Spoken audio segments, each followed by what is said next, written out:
I remember when I got out of high school, and I wanted to be a lawyer, and I went to City College for 6 months, but I had no money to continue to study, so I said, let me see for Joe Weider, because Joe Weider was the man in bodybuilding. He was coming up in bodybuilding then. I said, let me see if I get a job from Joe Weider.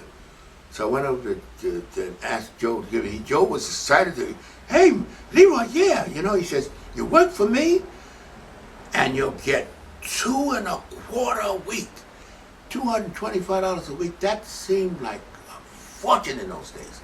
This was very early 50s, 51. I mean, $200 a week was big money then. And Joe always used a $2.25 a week. I said $2.25. I think he started off $80 a week, something like $90 a week, something like that.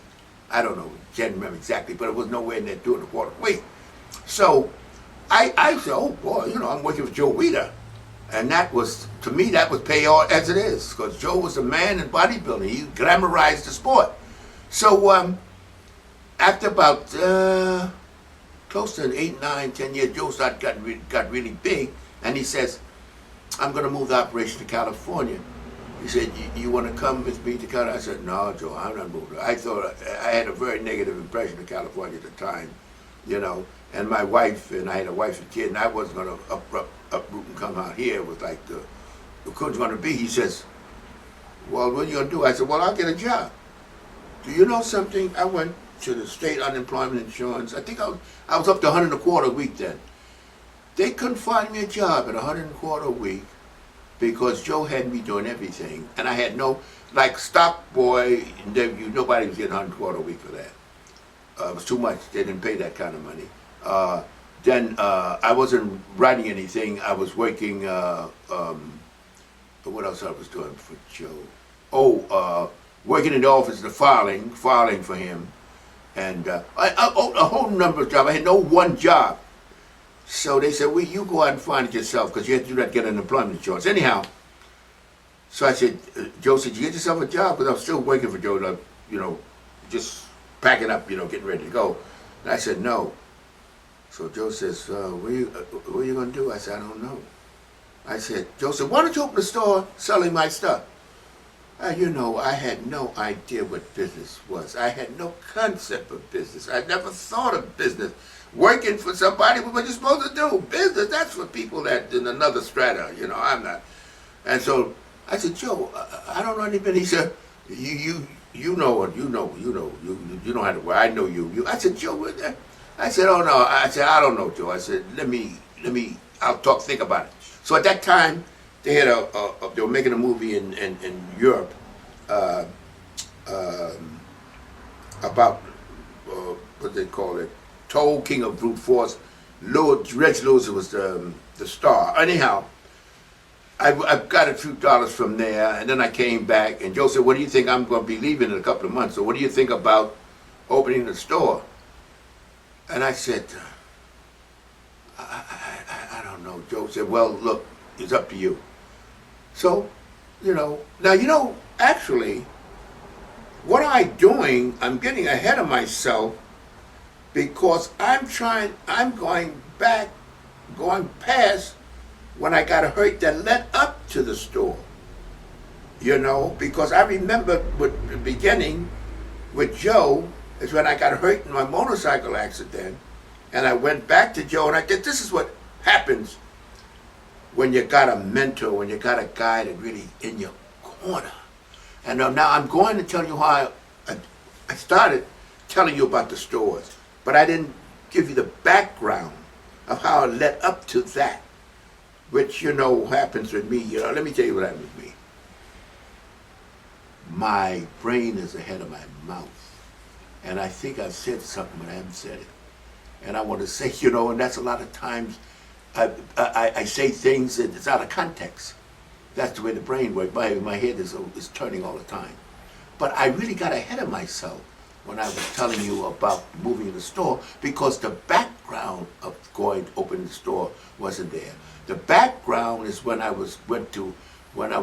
got hurt in a motorcycle accident, and Joe Weider wanted me. I was all set to go to Mr. Universe. Joe said, "You'll win." Because he called me the monster. Because, I threw that double pose, man. I felt like a monster, looked like one. And Joe used to call me the monster. "Hey, monster!" Sometimes Joe would have a business meeting, and he called, "Leroy, monster, come in here. Monster, come in, take off your shirt." And I love where he goes. I was so affectionate, monster. But that's the background to talking about the stores. Now, what happened, after I got hurt, it was much more severe than I thought. My ankle was severed. I got bone infection, I was so cocky. Then I was a young whip. I thought I'd conquer the world. I said, "Hey, Doc, how long does it take to get your ankle healed?" He said, "Oh, maybe 4 or 5 weeks." I said, "I'll do it in 2. Big shot. I didn't realize that it got bone infection. And then it got complicated. Then they had to go in and put pins in. It got to be really involved. It took a while. So meanwhile, I couldn't work with Joe anymore. Working in the warehouse with Harold Poole and those guys.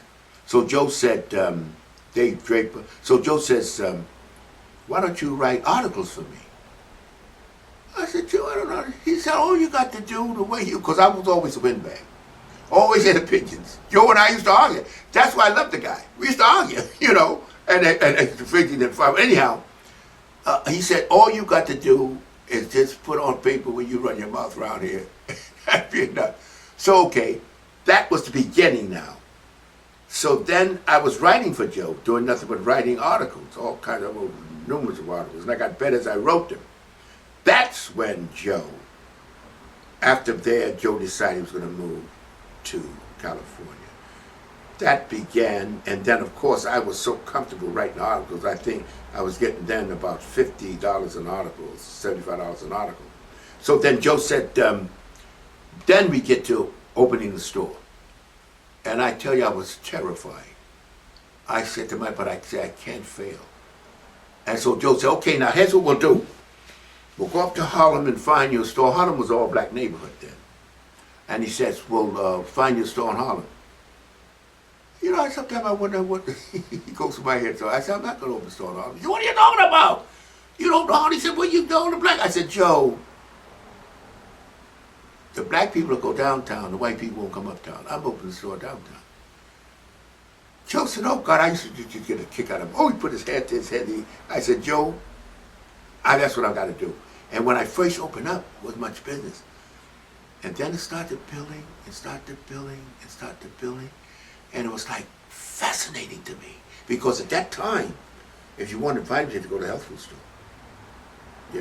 And I started, they didn't have all these drugstores and supermarkets and everything. It was a very tight field. It wasn't like it is today where everybody is into vitamins today. In those days, you wanted vitamins, you went to the health food store. And business was so good, it got so good, over the second store, Joe was so proud. Because Joe never thought that it would succeed. He said, "I don't know, Leroy." And because I had no background in business. But what I knew, you had to have what people want. You had to have a clean store. And I got write-ups in the trade magazines, the most elegant looking stores on the east side.